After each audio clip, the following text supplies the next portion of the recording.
Pemirsa, Anda masih bersama kami di Berita Kriminal Borgol. Penangkapan seorang pengedar sabu di Kabupaten Ogan Komering Ilir, Sumatera Selatan jadi tontonan warga. Ratusan warga padati jalanan apresiasi polisi karena peredaran narkoba sudah meresahkan. Penangkapan seorang pengedar narkoba jenis sabu EA 37 tahun di Desa Mangujaya, Kecamatan Sira, Pulau Padang, Kabupaten Oki menjadi tontonan warga. Ratusan warga memadati jalan hanya untuk menyaksikan penangkapan pelaku pengedar narkoba jenis sabu yang ada di desa tersebut. Penangkapan yang cukup menggegerkan itu mendapat sambutan antusias dari masyarakat karena selama ini sudah sangat meresahkan.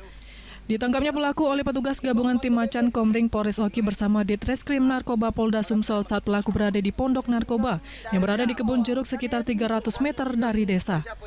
Pelaku memang sudah menjadi target operasi polisi. Barang bukti yang berhasil diamankan diantaranya 1 bilah sajam, 8 buah bom, 2 timbangan, 1 unit HP, 2 kantung kecil paket sabu, 45 pirek, 5 korek api, 1 box untuk memecah narkoba, dan baterai kecil. Selain mengamankan pelaku, berikut barang bukti polisi juga membongkar pondok narkoba yang kerap digunakan untuk tempat pesta narkoba di desa tersebut.